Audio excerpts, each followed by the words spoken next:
Hello there, Trinidad and Tobago, and to all of you across the Caribbean and the wider world. Welcome to a new day here on AM Prime, and thank you very much for joining me on the program this morning. We hope that your weekend proved restful, and well, if you're joining us, we're fortunate and you're fortunate as well. Just if I were to read the newspapers for you this morning, not very nice, is it? But nevertheless, it doesn't matter. Let's start the day in a positive way. And let's start the day with hope. Yes, starting with hope, because we're speaking about an opportunity, I suppose, as one individual put it, to show our competence. I'm speaking about the Trans-Tobago Football Association, and on March 31st, the FIFA appointed normalization committee, well, their tenure comes to an end. What's going to happen after that? And what have we seen over the course of the normalization committee? Well, analysis is brought to us this morning by a former national football player, an ex-strike squad player, Mr. Brian Williams. He's with us virtually. Good morning, sir. Welcome to the program.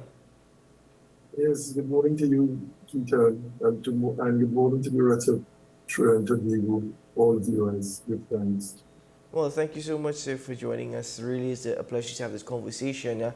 31st of March 2024, certainly everyone is very much eager, those within the sports fraternity, to see all that is falling into place and all that will happen following March 31st. But you yourself have spoken out saying that you are an advocate for us running our own business. Given our history and our past, though, are you looking forward to the events of March 31st? Yeah, definitely, Keith. I think it's something that we all looking forward to, and very, I should say, if you want to use the word optimistic, about things going better and improve. As you said, we know that the normalization tenure would be supposed to be up on the 31st of March, and we will be eager to see what will take place from there. So these were, I could, say for the rest of the football fraternity and people who carry the interest of Tobago football, we really want to wait and see what will take place after March 31st. Mm-hmm. But just as we know and we are aware, do you think that TNT generally, at least in the instance of the TTFA, is in a position where it can handle its own affairs, where it can handle the operations of the association?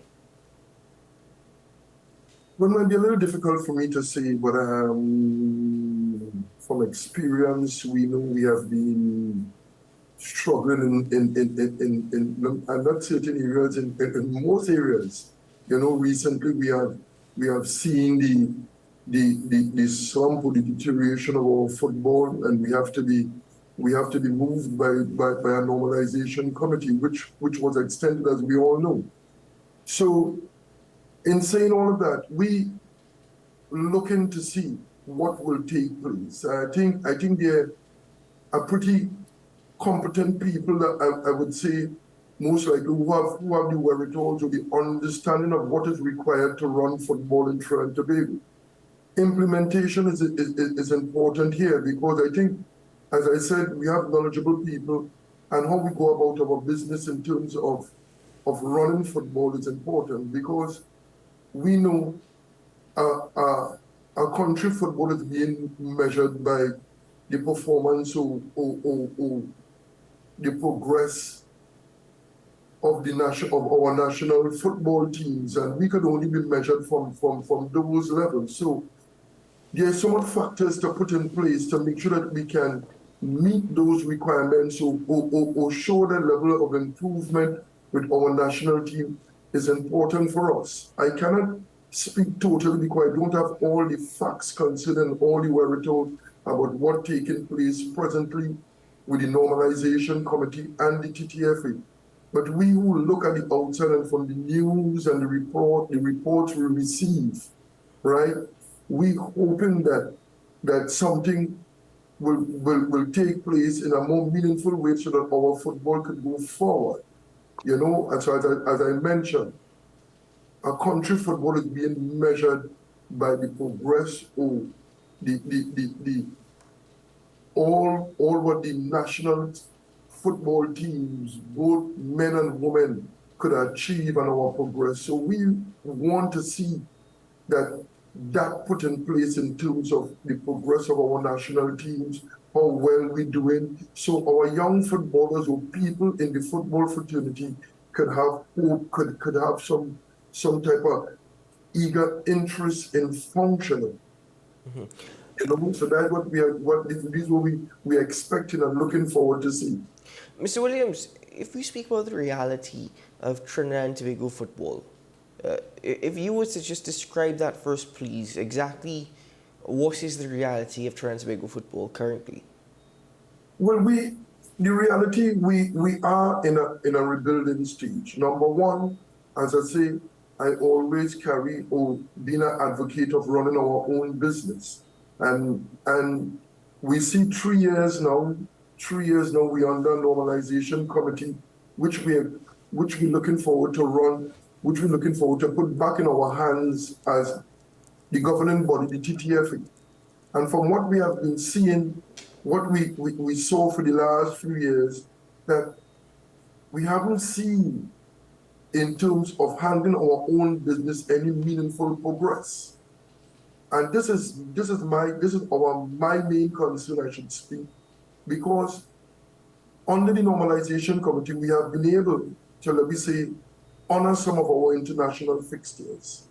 We have coaches, from what I understand, the coaches and technical staff and the people that were involved in football in a good, comfortable position in terms of payments, etc., for doing their job. And this is our concern. If that is so, and what we see that from my understanding, the TTFA is made up of about 12 or more different entities. Mm-hmm. We have representatives to make up the executive of the TTFA. Mm-hmm. We are seeing, we have been looking at, not all have been really functional and operational. So for seeing now that we speak, for the TTFA to be back in place, if these representatives or different entities which make up the TTFA not in place, then it's difficult for us to put a TTFA in place or executive in place to run our football. And for under the normalization committee, we haven't seen the progress in that aspect to say that to put the football back into our hands to run competently. And that is our concern in terms of the football going back into, let me say, the TTFA hands, which we were a little concerned about how it would be run. Because presently we have been, and this is the reality I'm speaking about, presently we have been able to honor some of our international fixtures. If that have to go back into our hands in terms of a TTFA executive, which is still not in place or struggling to be in place, then we'll have a problem with going forward. Mm-hmm. So this is what I'm saying. We might have to think about either the normalization committee might need extension, or we might have to kind of as I say, continue working on that normalization committee until that could be put in place. Mr. Williams, one of the biggest arguments against the normalization committee, though, is that there's been a lack of transparency.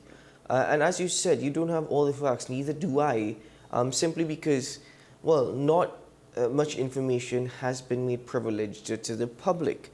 Even people working within the football fraternity have questioned the transparency of the normalization committee. So therefore, though, I mean, given what you know, given what you've seen, would you say, all factors considered, that the normalization committee has been successful, though, in carrying out its duties and responsibilities? Well, I could answer that question in two parts. I think the positive part in that under the normalization committee, as I said, we have been able to honor some of our international fixtures and go to to nearly all the respective competitions, regionally as well as internationally. What is the other part of it is that when we look and we understand the work of the normalization committee and what they have we put them there, what they are putting there for is to liquidate the debts of the TTFA, to organize our football, to restructure our football, and to make sure that our football is run properly, with good transparency, etc., and sustainability. So when we look at that, is to where we have to restructure and to put our football in the right place and to put back the TTFA. We haven't seen that. And we have been having problems with proper, as you would say, proper communications and transparency under the normalization committee. I'm not part of any organization concerning the TTFA. But as we say, from information sharing, what we read, what we get in the news and stuff like that, there still seems to be way behind in putting the TTFA back in place. And this is the part where most people in football are very much concerned of in terms of running our own business. So in saying that, we haven't seen progress in that aspect. Even self, I know we have been recently, we have the premiership that our league that we trying to put in place, I think have been running pretty decent. The teams have been getting a little subvention, a little support from either the normalization committee or the government, as far as I understand, which is always welcome. But we need more. As we know in football, finances is key to run our business, because we don't have the luxury as some of the bigger countries. For instance, nearly 90 plus or even all the football clubs in Trinidad and Tobago don't have their own venues and all those different things. So to make sure that people could really go into football and latch into football in a real purposeful way, then these things have to put in place in terms of we could be a little more, let me say, sustainable or even more viable in terms of club football and running our football properly. So this is some of the challenges that we have in terms of running our own business. And this is what we would like to see. You know what I mean? So if the job of the normalization committee is to liquidate the debts of the TTFA, I don't know how far they reach with that or whatever. I understand the last time I read was nearly about 200 and something people. 299 creditors, over 85 million in debt, yeah. Yeah, near 84. So I don't know how far they reach with that aspect. You know what I mean? So if it could hand over for our executive or let me say the new TTFA to run the business, because we haven't heard about if the debts have been, if they liquidate the debts, you know, the restructuring of our football. We must have promotion and demotion to have a proper structured league. You know what I mean? We must give our football some type of, our youngsters, some type of hope that we could want to be a professional footballer, we want to be in football, because as I speak here, all due respect to our football is still run under a semi-professional level, you know, because our footballers still cannot earn a proper living off of playing football in Trinidad, because we're still semi-professional. Our footballers still have to go to work and then come and play there, and then and still carry the demands of playing football at a high standard. So when the spectators sometimes look at the game, it doesn't know the challenges sometimes the young footballer or the footballer go through in terms of trying to give a good performance or to perform at its highest level. Because of all of these challenges, because if you have to go to work for 8 hours when the day comes, and then try to go on evenings to train and to prepare for to play at the highest level, it's always a challenge. You know what I mean? So then it's a holistic approach. Corporate Trinidad and Tobago must come on board, likewise the government, etc., who have been, I understand, have been chipping in and trying to put things in place as best as possible. But we must be accountable, and we must be, as people, administrators in football, must be transparent and honest in the work that we do concerning football, because sport is a very important thing in nation building. And I think Yes. Yeah. we have to look at that seriously, because we have seen in the past when our sporting teams, whoever have done well, have achieved good things. We see how the country come together. We see it have no separation Yeah. in either race or ethnic backgrounds or nothing. Once the national team we qualify for the World Cup, we see everybody come on board.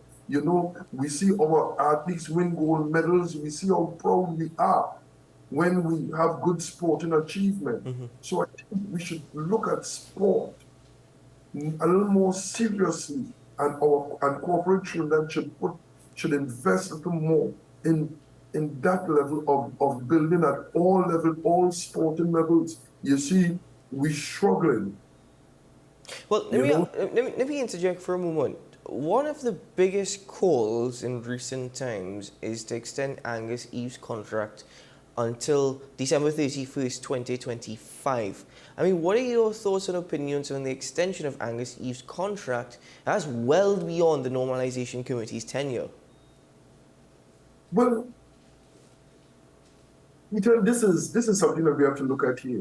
This kind of way organization, and this is where we see sometimes in different operations with associations and different groups and stuff like that. This way, and the concern here is that the normalization tenure we should also be up in March 31st, but yet they extend Angus Eve contract. And this is sometimes people say, but what? So you know who will come after and what will take place after. You extending a man contract, and you will be there next month or the end of March. So that was a concern. But when you look at football, and this is the area I look at. When you look at the football in Trinidad and the little progress and the growth that we have been seeing recently under Angus, he's taken into consideration his tenure and the time he got the team and the whole atmosphere with football in Trinidad and Tobago.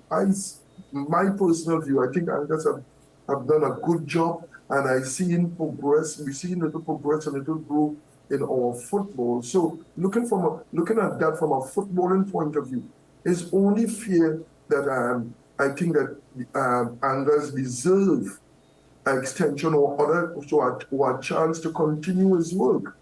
You know what I mean? So this is what I'm saying. The business is really rests with the normalization committee and what will take place after who coming to do that work, or if they most likely if they extend it, if whoever coming to do that work, if Angus Eve contract is extended, then they will have to honor it.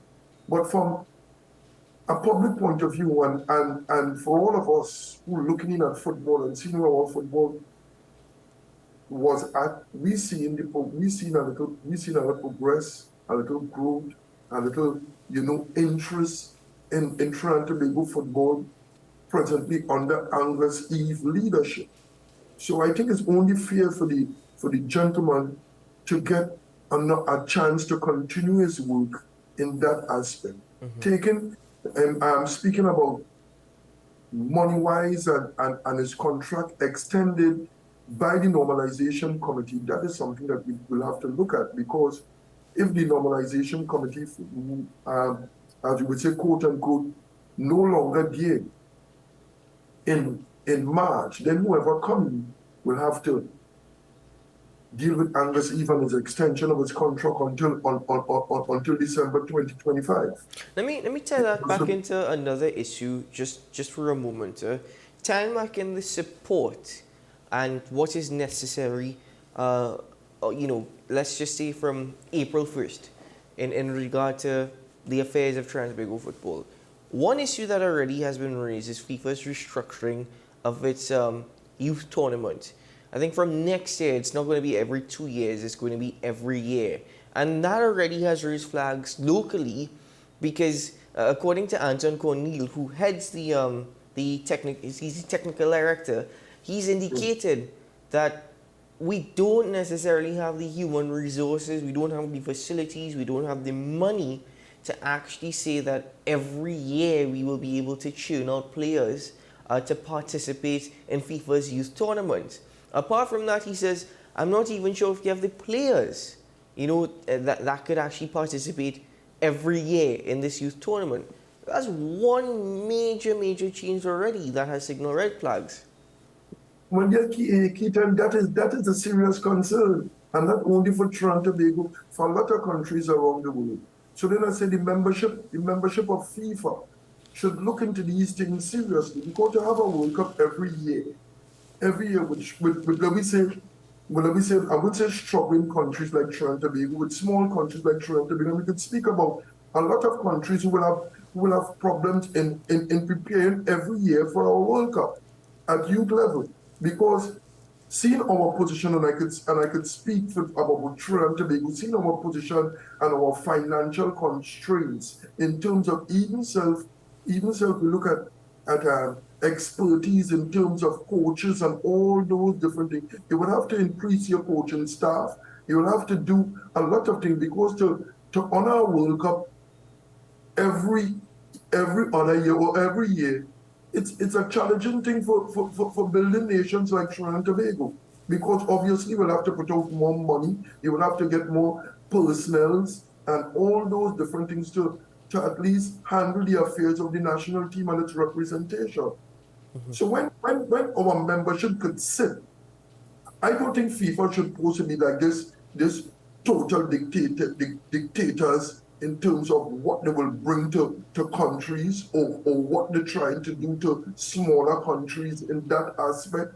So membership should take a stance to FIFA and say, well, look, this is the problems we will have in future. If you want to have a World Cup every year, what will be our position? It's kind of, FIFA would be giving the membership extra money and stuff like that to make sure that we could prepare and operate in a World Cup every year. So I think all these things is to be given consideration, and not just put things out there and we accept it. Because I live my life generally not just accept things that the heads and them put to us in. Put to us, we're supposed to question it and say, is this the right thing to do? Or how could we go about it? And not just like, let me do because we want more football play, or FIFA feel they will make more money. How that can work out, how that will work out. So when I'm hearing these type of things, I just the kind of way be taken back, because I know who agreeing to it. FIFA not doing something just so flaps and say the FIFA executives sit down in a room and say, let me do this without consultation with the membership. And if the membership accept that, then they must know what they're doing. But as Anton said, and we can all see for ourselves, is that possible? Yeah. And we must operate in that aspect. This kind of, we need to question authorities, and not just accept things just like that. Well, based off of everything you've said this morning, arguably football in Trinidad and Tobago is beyond just the actual association and about the national team and about Angus Eve. There's a lot more factors to it than all that has been mentioned. But my final question to you this morning, Mr. Williams, given your last response to, questioning these things, would you still support the Normalization Committee playing an active role, or if not leading football in Trinidad and Tobago beyond March 31st? Ethan, I support the interests of Trinidad and Tobago football. And this is the level I'm speaking and the grounds I'm speaking on. My interest remains with Trinidad and Tobago football. As everybody else and a concerned citizen, as I said before, we want to see all our sporting disciplines do well. So to answer your question, if things are not in place for us to run our own business, then I think we would need the support of the Normalization Committee or FIFA until we can do so. Certainly. Right? And that's saying that make sure we have a proper run league. All, let me say, prize money are being paid. The clubs are being supported well. We have a well-structured in, and football in Trinidad and Tobago is growing and doing well, and we can attract more people to come out to see our games, etc. So, in a nutshell, Trinidad and Tobago football remains paramount and most important for me. So in the Normalization Committee, you have to continue, let it be so. Certainly. Mr. Williams, thank you so much for your time this morning, sir, and for really diving deep into the conversation. Certainly appreciate your time and sharing your thoughts and opinions with us. And, well, let's see what happens. We can only sit patiently and wait to see exactly what happens. But thank you so much, sir, for your time this morning. You're very much welcome. Yeah, thank you so much. Have a good day. Have a good day. Well, okay. As Mr. Williams said, he's speaking in the best interests of Trinidad and Tobago football. And he can only hope that such happens. We all do. We all do. I like the part where he mentioned that sporting in Trinidad and Tobago is part of national development. Because even when our national teams are doing well, we all come together, we all celebrate, we all seem like a very happy people. I wish more of that can happen more often. Anyway, ladies and gentlemen, let's take a break here on the program. When we return, the conversations will continue. We'll be right back.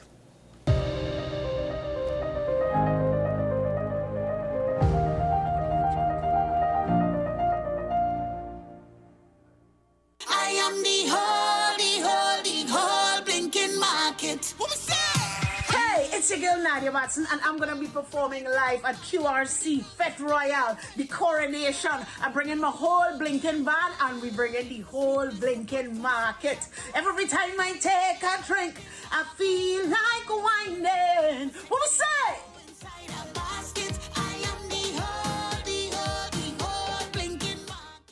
Like many others trying to save on Carnival, Gabby thought she should go for 50% off makeup. What about the other side? Well, Daisy 50% off offer. So you know? No makeup artist we don't know. What we do know is the savviest savings for Carnival are at KFC. Get a Chap Chap box, 1-piece chicken, 1 regular fries, and a biscuit for only $25. Is it politics? What is it? Is it that nobody cares about sports? The kind of support that sport used to get in the past is no longer here. The thing is, taking a knee doesn't mean that that's the only thing you're doing now, Andre. Right. Taking a knee along with other stuff. Samantha, what are you looking forward to when you return home to Trinidad and Tobago after winning the title? Thank you very much for speaking it into existence. Is there no pressure on Nicholas Ball? It makes me more motivated to work hard and to go out there and rep the red, white and black. Why are we sending a team to the Winter Olympics? There are a number of Trinbagonians who are in the diaspora and have grown up in winter sport. It's an opportunity that the Trinidad and Tobago Olympic Committee will not close the door on. I also believe in the players that we have. Once you can motivate the players, you can get the best out of them. Take some time for yourself or spend some time with the family at Sandy Point Village Hotel. Enjoy our various studio and suite apartments, self-contained with their own kitchenettes and Wi-Fi. We also have our famous 100-foot swimming pool and our beachfront restaurant, The Steak and Lobster Grill. And our location in Crown Point puts us near the center of activity from the nylon pool to the local nightlife. Call us and make your reservations at 639-8533, 389-2378 or email us at sandypointvillagehotel@gmail.com.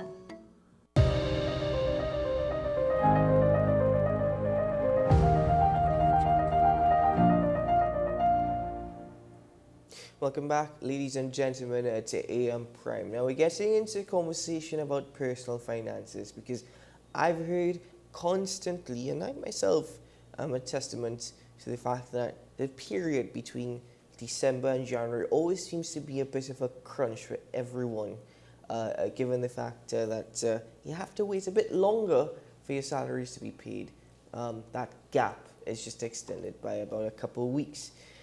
Furthermore, you've seen recently with Carnival, everybody's also contemplating, do I want to play Carnival? If so, I might have to take out a loan. I'm not so sure whether I can. People are asking these questions. We're living in very difficult times. Let's just be practical about it. And therefore, personal finances and personal budgeting has become, well, a part of your monthly routine. Let's speak about the importance of that, factors to consider, even elements within your personal budget. I'm joined this morning by Managing Director of Magnolia Finance, Ms. Katie Barrow. She's with us virtually. Ms. Barrow, welcome back to AM Prime. Hi, good morning, and thank you for having me back. Well, thank you so much for joining me. Well, I mean, from a financial advisor's perspective, why is personal budgeting, personal finance so important? Budgeting and personal finance, I think we all accept that it is important. And I like the word that you use, personal budgeting and finance, because it is personal. You're not budgeting for the life that your friend is living. You're not budgeting for the life that your colleague or your boss is living. You're budgeting for yourself. It's a very personal decision. And it's a roadmap. I've always seen budgeting. I've always felt like budgeting for the masses felt restrictive.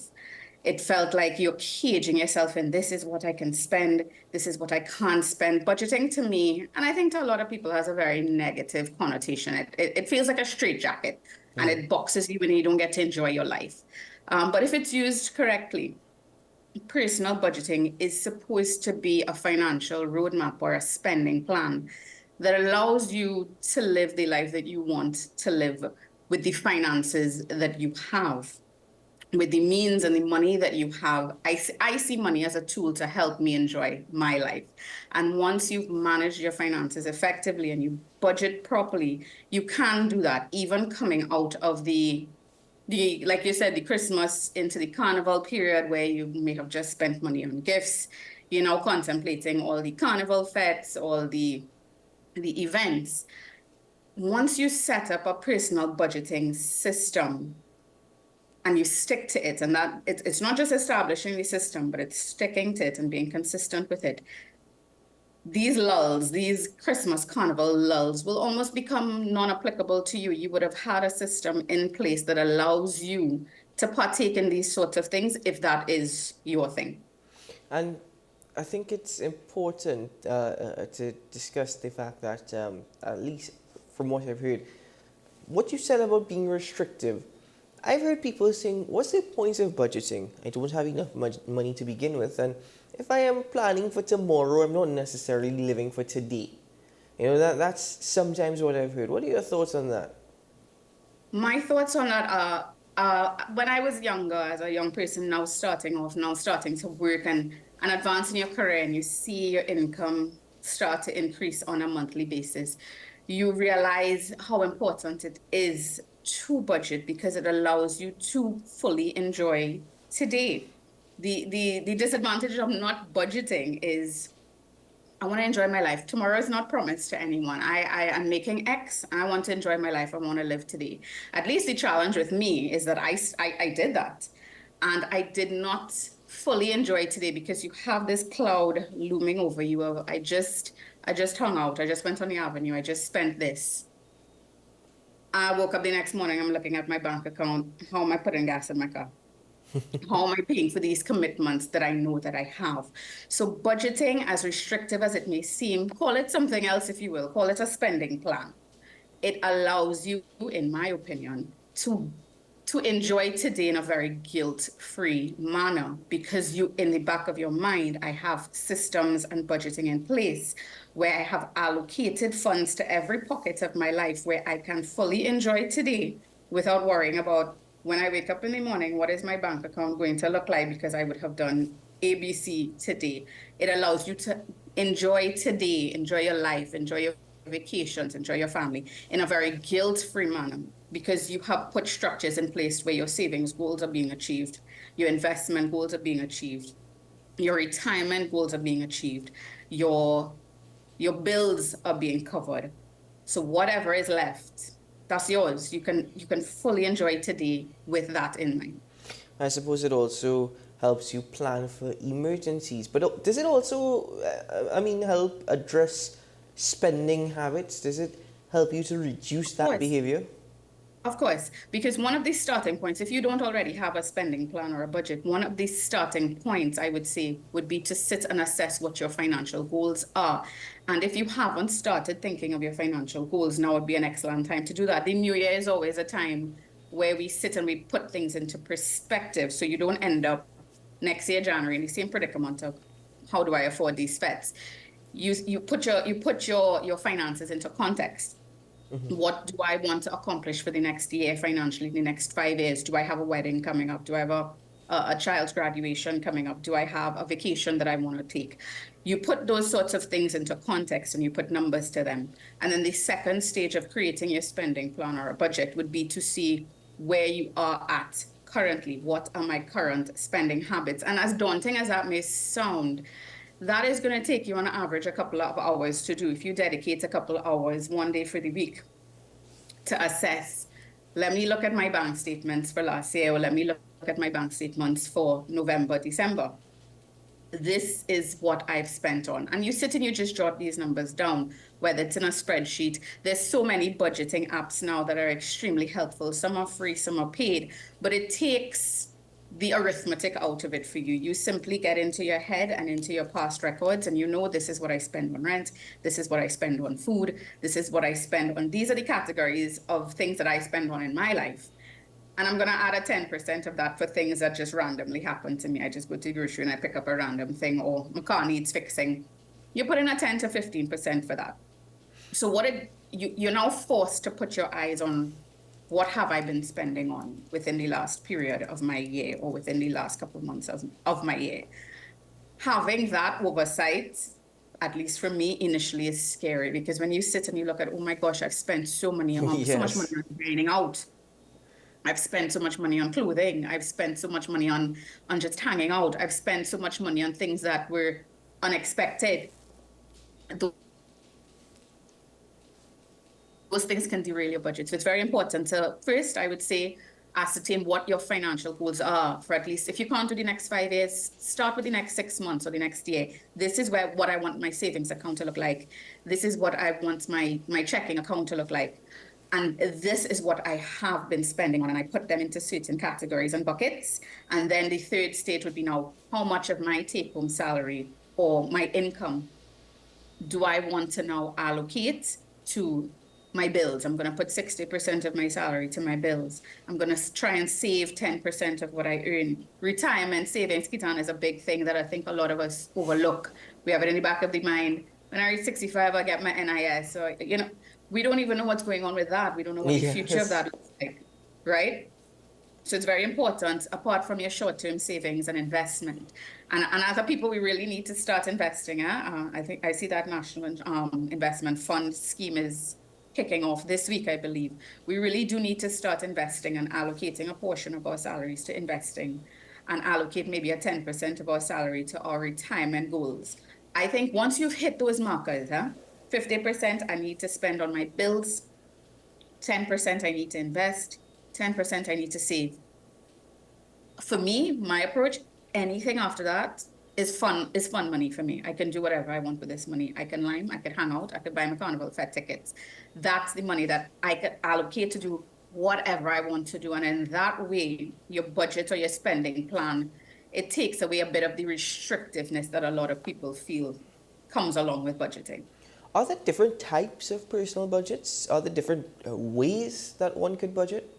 There are many ways to budget. There are many ways. Some people use the envelope system, where they allocate a certain amount as part. I'm going to spend $300 on gas, so I'm going to take $300, put it in an envelope, label it gas, and you walk around with these envelopes.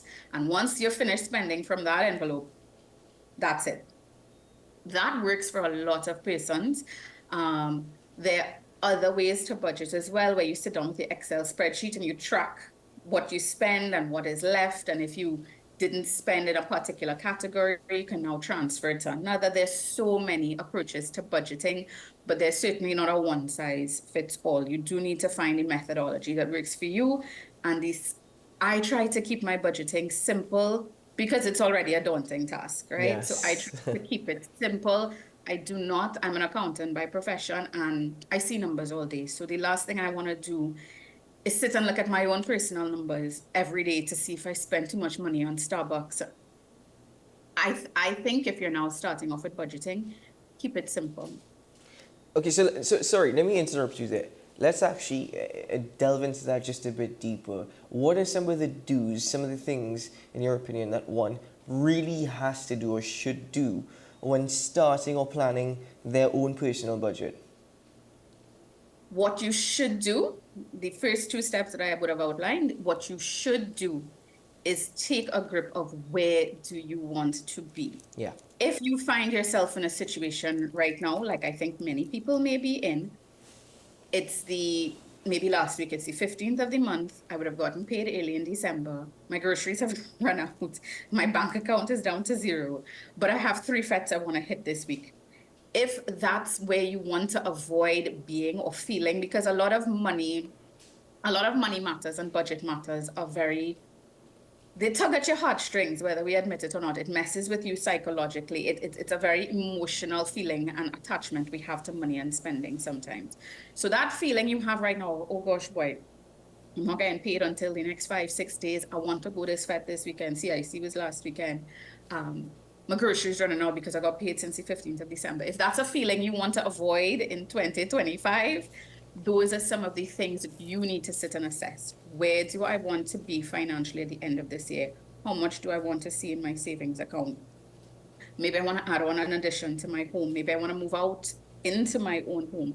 Sit and really think big picture. These are the big picture goals, because Keaton, when you start thinking big picture, you stop cherry picking and stop nitpicking and being hard on yourself with the more small things, right? So think of your big goals, financially anyway, at least for the next 12 months.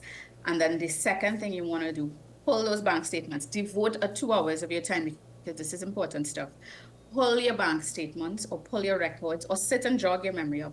What do I normally spend on? And write that out in front of you. And now see how you can match your income or your earning to that pattern of expenditure.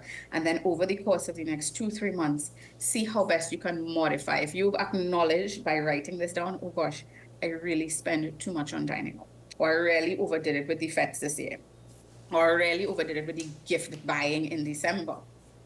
Start to streamline. What do you want your spending pattern to look like? What are you going to spend on? And like I said, if you can contain that spending, your routine spending, your bills to 50-60% of what you take home. So let's say your take home salary is $10,000. You want to contain, these are my bills. My bills need to be $6,000. 60% of what I take home, that's what I'm going to spend on my routine bills, my rent, my all those sorts of things, my rent, my groceries, my insurances, my car bills. I need that to be $6,000. And you start working on how you can get that to fit into these buckets of expenditure that you've created that are part of your bigger spending plan. Now, I'm so glad that you expanded on that, because one of the points that really kind of hits as well is trying to avoid being very hard on yourself, or not making things difficult for yourself. And in doing so, what are some of the things, in your opinion, that one should avoid? Like the no-nos, definitely don't do this. I strongly advise against this when it is you're calculating a budget. Many people will be doing this for the first time if they're watching this interview. Correct. The first thing is to not be hard on yourself. I think when we're budgeting, or when we're watching budgeting blogs, or we're listening to the finance experts, the budgeting gurus, at least me, you feel a sense of shame. You feel a sense of, I've looked at my finances and this is what I've been spending on. Or I've been told that by the age of 35, I should have $100,000 saved up, and I don't. You need to take that sense of shame and guilt off of you. The past is the past. It's happened. The fact that you're sitting and you're trying to make a budget means that you're already on the right path. And what I would tell people to avoid, because I find it comes into play a lot, avoid comparing your financial situation to that of your neighbor, your friend, whoever's next door, the Joneses, right? do not let other people's spending patterns or whoever you've seen on social media, do not let what appears to be other people's spending patterns impact your spending pattern. You know what you take home. You know what 60% of that looks like. That's what you need to manage, and that's what you need to work with to achieve your financial goals. And once you have gotten into that pattern where you've set this thing up, right? And maybe it's a conversation for another time, where once you've set up, this is where I'm at, this is where I want to be, and this is how I've categorized my spending together, you start automating that process. So a lot of this money is now filtered out of your bank account in a very automatic way without you touching it, so you don't have to see it.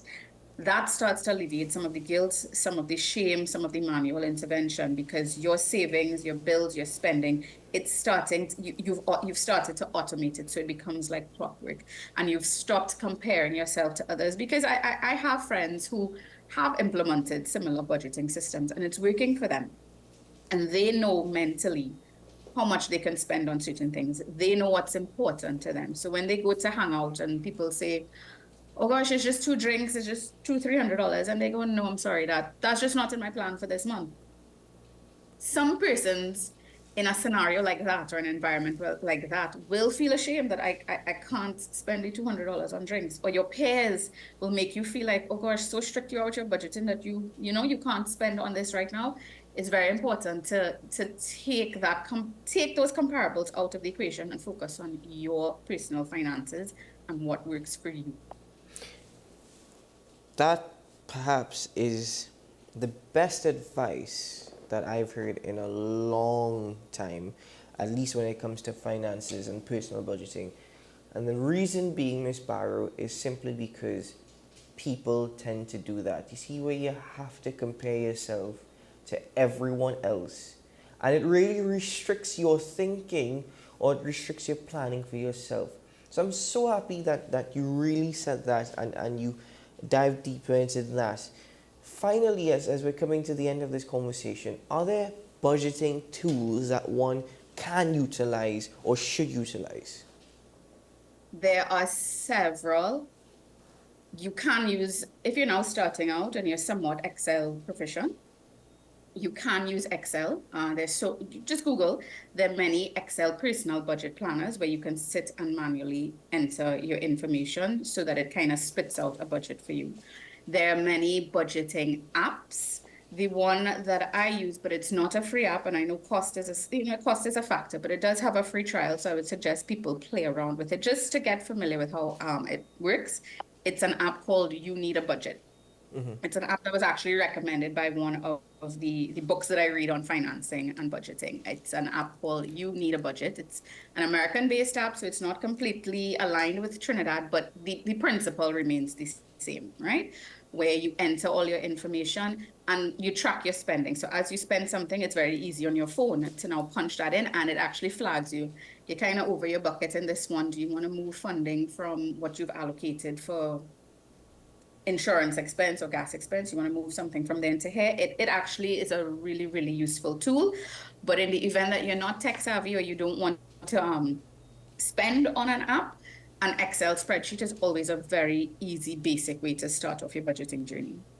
Certainly. Ms. Barrow, thank you so very much for joining us on the program this morning, and thank you very much for the advice that you shared. I really appreciate it, because it's not only impactful upon the viewing audience this morning, but still even for me as well. It really helps in everything that you do. So thanks so much, and all the very best, and certainly you'll be back on the program again very soon. Thank you. Have a great one, everybody. You too. All the very best. Ladies and gentlemen, this morning you didn't only get sound financial advice, because going into finances is also the psychological element, and those are things to bear in mind. But you understand the importance of personal budgeting, and it's something that could really help you get through some difficult times. So if throughout the year you can put away a little bit extra, maybe the crunch between December and January wouldn't bite so hard. And that is what we're trying to help with, ladies and gentlemen, just ensuring that you are okay and that you see your way through. And I know it's difficult. I very much understand what is happening and the reality of the finances here in TNT, the economics of it all. But when all is said and done, it's very difficult to help that situation, except for little things that you can do personally, and one such is personal budgeting. Anyway, ladies and gentlemen, really hope you learned a lot from that particular interview and that particular segment. We're going to take a break here on the program, and when we return, we get into our final discussions this morning. We'll be right back.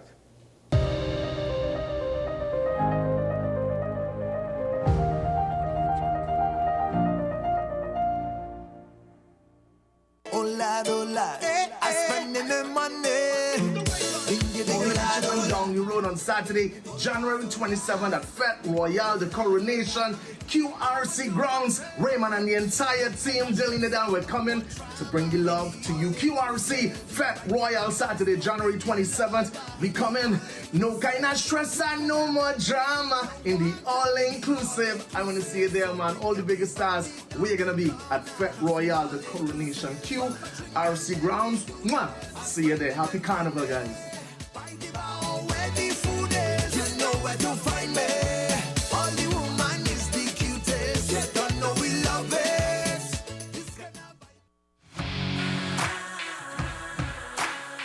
Every day, we communicate through stories. Stories of ourselves, our challenges, our goals, our experiences, and our aspirations.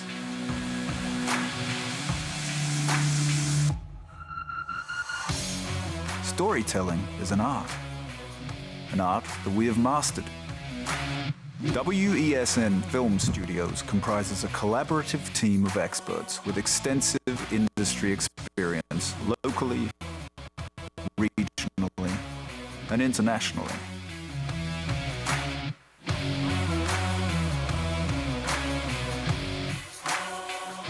The ability of your business to successfully communicate with your preferred audience depends on the strength of the stories you tell. Your vision should be communicated in a high-quality, professional, and creative way.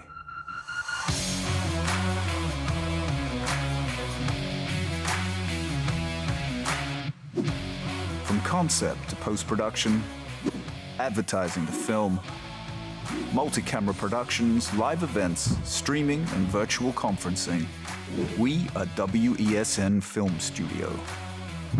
Let your own unique voice be heard and your vision realized.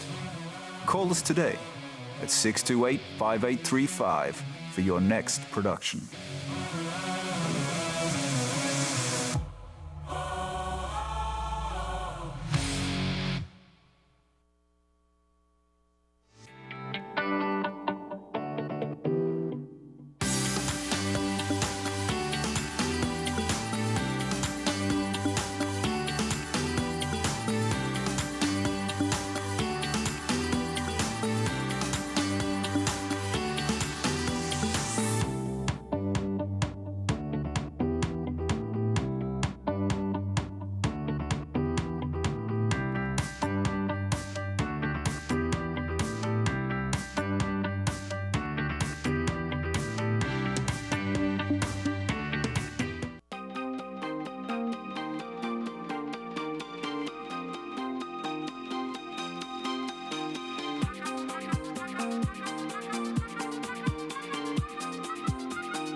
welcome back to the program, ladies and gentlemen, and thank you for being with us this morning. So, last week, Tuesday, at Balize House, the People's National Movement held a mix and mingle for members of the media, to which the Prime Minister, he addressed. He says that no other Prime Minister has spoken to the public or has held press conferences as he has, nor has any other Prime Minister taken questions from the media as well. Now, just bear in mind, I'm paraphrasing there, I'm not quoting directly on the part of the Prime Minister. But that is important to consider as well. Within the last few months, I mean, leading up to the local government election, the Prime Minister held conversations with the Prime Minister, and that was not only as part of the campaign, but also in regards to local government reform. But since then, there have been press conferences. There was one, a cottage meeting, a town hall meeting last week, Thursday, and I believe there's due to be a press conference tomorrow night. So I'm now joined by an individual who has a most intriguing opinion on this, though I will say he's not the only individual to express this. He is the deputy political leader under governance for Hope TT, Mr. Louis Leasing, and he is with us virtually. Hello, sir. Welcome back to the program. Good morning to you and to your vast audience, wherever it might be this morning. I'm happy to be here to chat with you a little bit about the matter at hand. Mm-hmm. Let me say to you quite clearly that the signs suggest that we are not in a normal period, because one feels that given the acceleration of activity by the government and by the Prime Minister in particular, you know, he went silent for a good while and then he has re-emerged, no doubt re-energized and ready to do battle with all and sundry. I saw at one of the meetings recently, and one of the characters in media had been circulating that the Prime Minister buffed Shamfa Kojo. I think if people would take time in the media and do their homework, they would realize that these things are not necessarily true when people publicize it.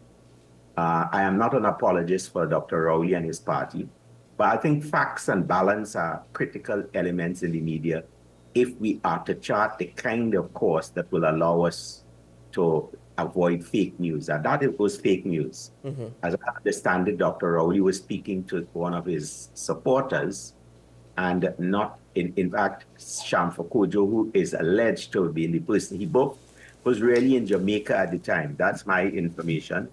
And so, unless someone proves me wrong, I think we should not be distracted by that kind of thing. Mm-hmm. But with respect to whether it is possible that we could be having an early election, I would want to say on the outside that Dr. Rowley would never do anything that Mr. Manning did. And Mr. Manning, as you know, called 2 early elections. On both occasions, the party saw defeat.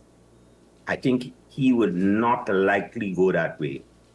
But the signs are suggesting that we don't know what is happening. For example, the setting up of the Constitutional Reform Commission, is it a committee or commission? I don't know.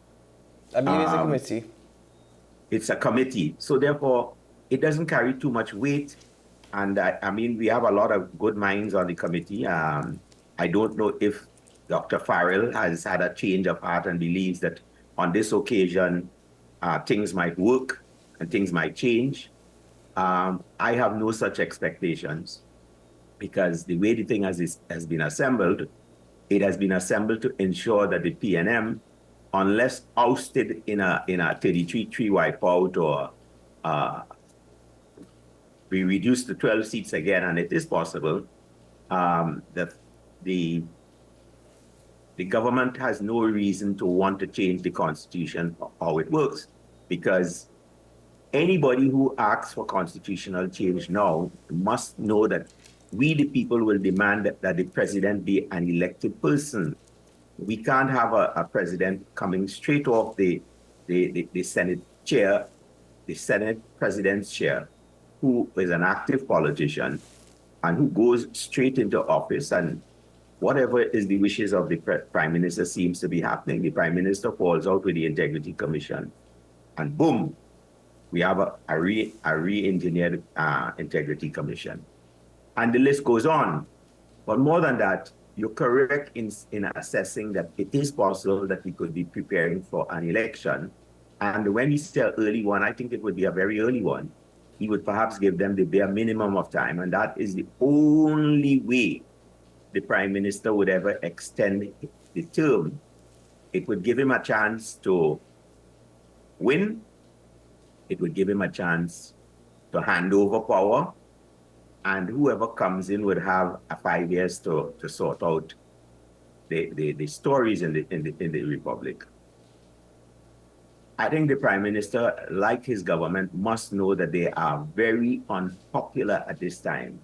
And when I say unpopular, I mean very unpopular. I don't think there's been a more unpopular government in the country, in the history of this country, than this one as we speak. And there's good reason, you know, the whole question of crime and criminality.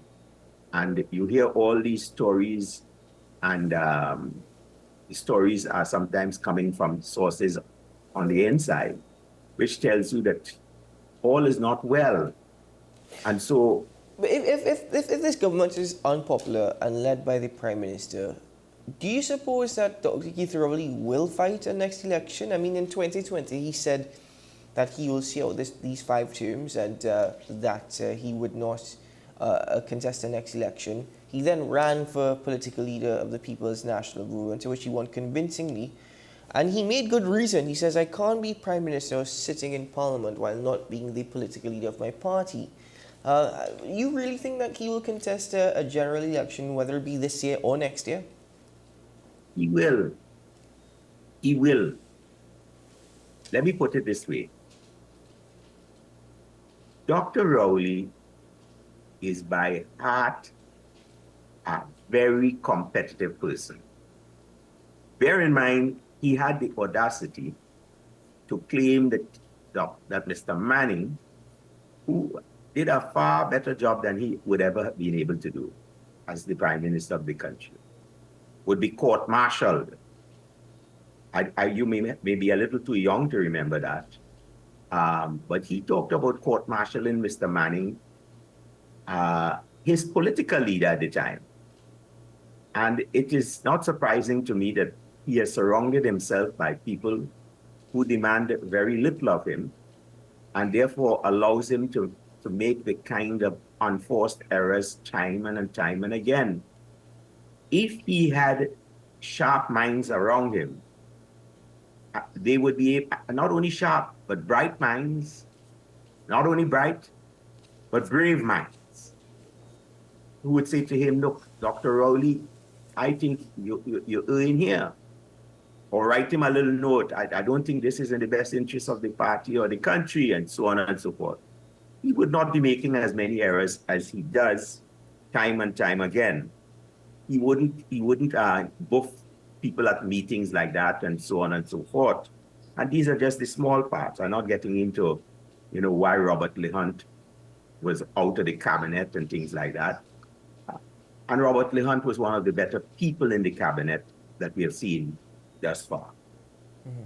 So, but I want to make the point to you that he cannot risk going till 2025, given the state of the country. Let's understand where we are. The economy is in another very serious dry season. Notwithstanding how Chot Young sambas with the Venezuelans. What is required to bring all of that to fruition is a long way off. And so how do we treat with that? The people are demanding, as it were, the kind of needs. People are no longer talking about wants in this society, particularly we the people. When I say we the people, I'm talking about the mass of people, are all speaking to the issue of needs at this time, and these needs are not being satisfied in more ways by the government. In fact, it is being responded to with increased taxes and tax burdens. And that can't continue. We have a situation where there's runaway crime of all kinds. Crime in the government, crime, murder, house break-ins. And you know what is interesting? 15 to 20 years ago, the communities that were crying out about house break-ins and larceny and all of that were the very poor communities in the country. Today, that is not now happening in the poor communities. But that same venom and bitterness that the criminals, as it were, imposed on their own communities is no longer happening because they have brought a semblance of law and order with whoever is the boss of the gang in the community operating as judge, jury, and sometimes executioner. And we have a situation where they have now taken that same criminality and they are imposing it outside their borders. In other words, gated communities are now affected. There are increased home invasions in what used to be middle-class neighborhoods, and so on and so forth. Diamond Vale, etc., Blue Range, you name it, all across the country, Maraval, not to mention, and South Central is not spared the agonies of this viciousness either. So I'm saying this to you, that all of these things suggest to me that he can't wait because he can't fix it. If he could fix it, he could wait, but he can't fix it. And because the crime is going to get worse and worse by the time the due date of election is called, we're in a bit of a bind, and therefore the Prime Minister's hand will be forced on the basis of crime. But Mr. Singh, he could wait. He could wait, and I'll tell you why he could wait. There are no other viable options or alternatives right now. I mean, even if you want to make the argument that the United National Congress is the best party that stands a chance, there's still so many question marks surrounding the leadership. The only thing that's probably making the leadership of the UNC look good right now is the People's National Movement. But beyond that, there really isn't a viable alternative or option. And that is what is going to frustrate the voting population. Well, Keaton, I want to say to you, there is many a slip between cup and lip. And in the context of this cup going to these lips, anything could play out. Anything could play out. Let me say to you, the population will never forget the Paria fiasco. That in itself, properly managed and communicated, will distract people and encourage them to vote elsewhere. People are arriving at the point, and they're saying, as bad as the UNC is, we've got to stop the rot with this government.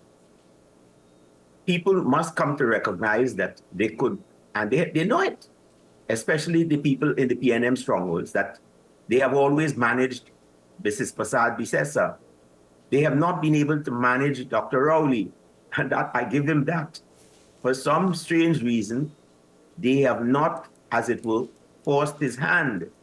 In the case of Kamla Prasad Bisesa, they forced a hand on many occasions and got her to get rid of cabinet ministers who, in the PNM, the population has asked to be removed. Not one. So it means that Dr. Rowley has a good team.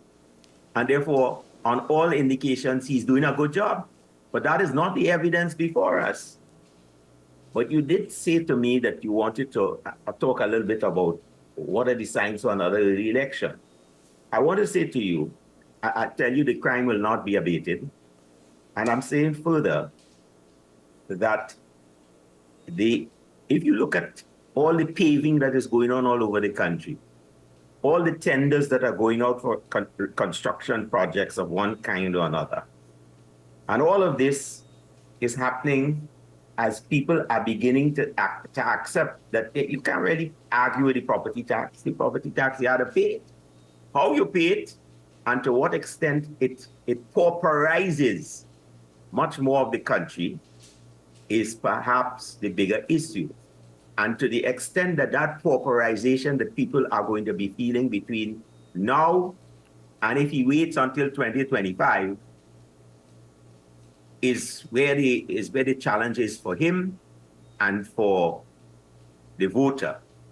I sense that as it sinks in about the challenges of the property tax, more and more people will be driven to vote for anything other than Dr. Rowley.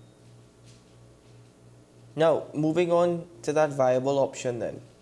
What is that viable option?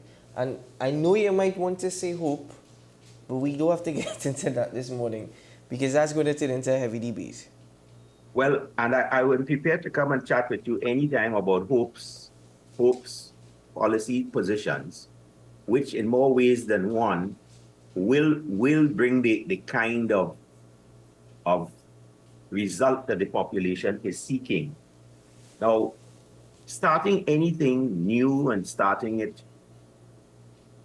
well are always challenges that confront you. Getting the good people, and to make no bones about it, in this country, people are only interested when you're winning. So that they don't come to the football matches when you're in the preliminary stages and you're drawing a game or you're losing a game. But if they feel you have a chance, the stadium fills.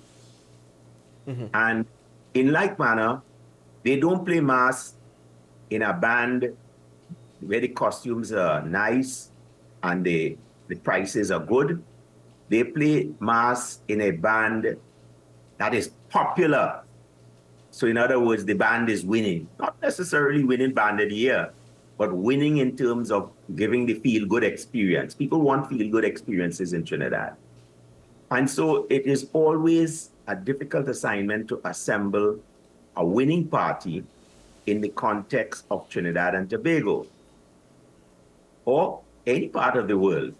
You watch the US elections and the No Label Party is hoping to do well, but they won't do well because they simply do not have, as it were, the resources to do that. Mm-hmm.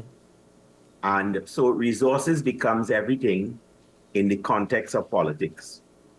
Unfortunately, it is no different in Trinidad. You can have the best ideas, you could have the best people, but oftentimes that do not translate into enough votes given the very difficult system we have in Trinidad. And as we speak constitutional reform, we should be speaking to the issue of ensuring that people, based on the votes, are given an opportunity to serve the people in the parliament. In other words, we may be discussing once again the whole issue of proportional representation. Mm-hmm. Has always been on the agenda, but never discussed because it has never been convenient to the government in particular, the PNM, and the other political party in the fray right now. Mm-hmm. Mr. Leasing, anyone can make you feel good. Not everyone can do good. Would you say that again? Anyone, can make you feel good. Not everyone, though, can actually do good or do well. And that is a truism. That is a reality.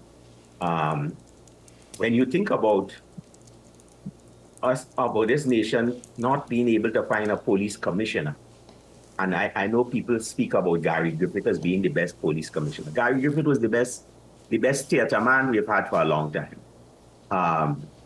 But we've had good commissioners, and they were there, and we didn't even recognize them, largely because they did their work and, weren't about the theater, weren't about putting on military outfits and parading with a SLR on his shoulder and things like that. Now, he probably would say, well, you never had a SLR. Well, walking with a big gun on your shoulder. And what amuses me is at the time when Gary Griffith was the poster boy of the PNM, I remember Stuart Young dressing up like him and following him all around town on Carnival Day. I can't help but say to myself that Dr. Rowley truly assembled some very, very inept people around him.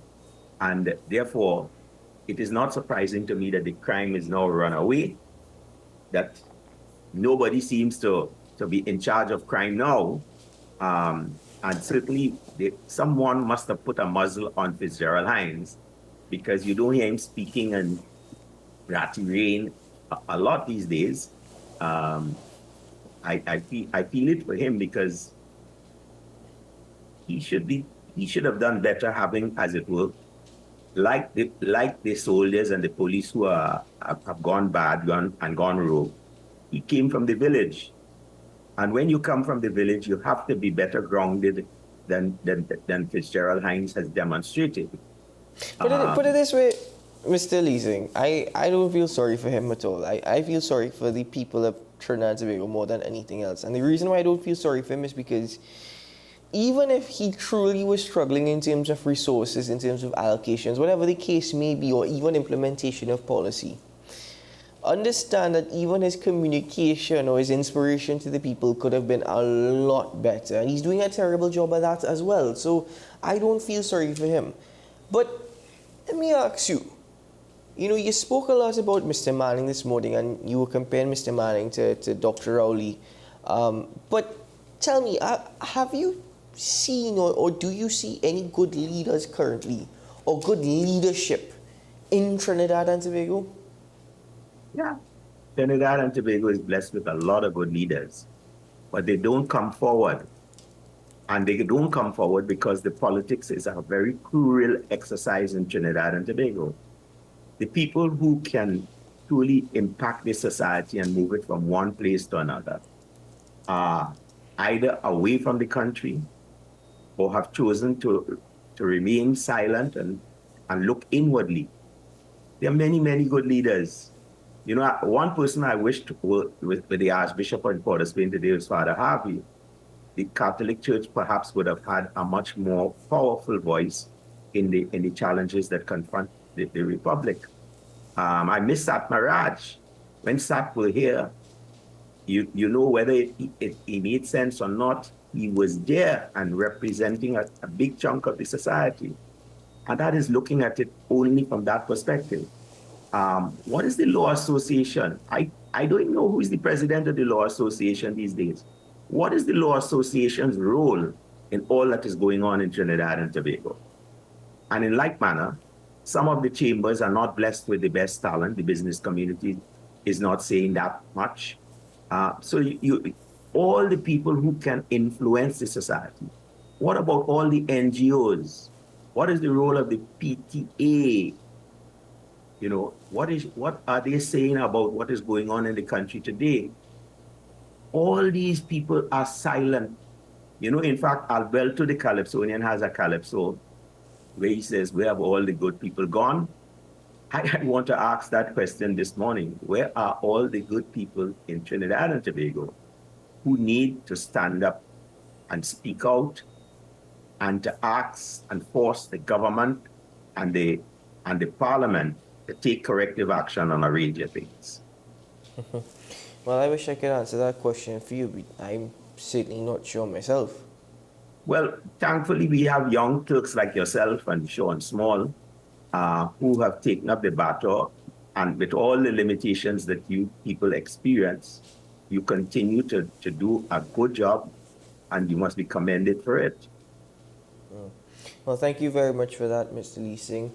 But in closing, any final thoughts you'd like to share with us for the year ahead? For the next year and next 2 years ahead?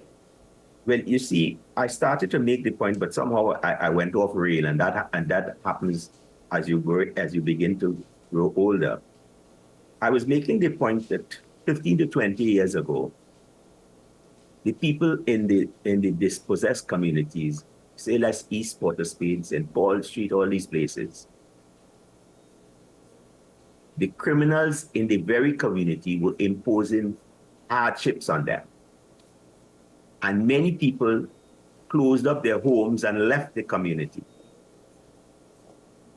They closed up their homes. If you go over there, you see big empty houses. Mm-hmm. They left. Now, that same crime and criminality is no longer operating in those communities. It is now happening in the wider society. So the answer is, will everybody close up the house and leave Trinidad and Tobago? That's the serious question I posed this morning, as ridiculous and as preposterous as it sounds. I don't think it's ridiculous, sir.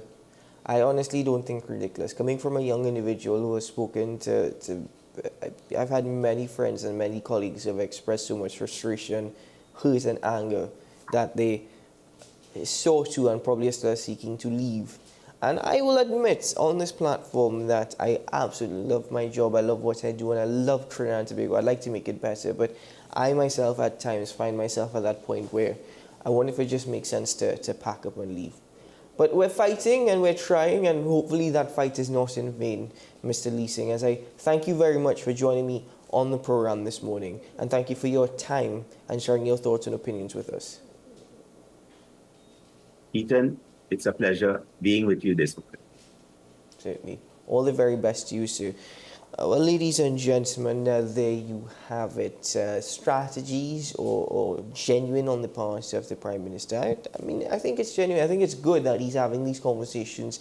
I think that he's speaking, him speaking publicly is a good thing. Not necessarily dealing with the issues or answering the questions that people are asking her. Bear that in mind. But on the part of his communication, he is communicating, and that's good. Might not be what we want to hear, what we need to hear.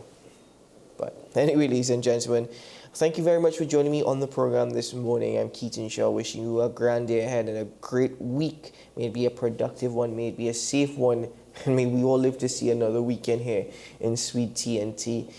Throughout the day, take your precautions, be absolutely safe and careful. I could wish you safe, but let's be honest with you, that's just difficult. Just be careful and do everything you could to protect yourself and to protect your loved ones and family. Have a great day, ladies and gentlemen. I'll see you again tomorrow morning. Bye-bye.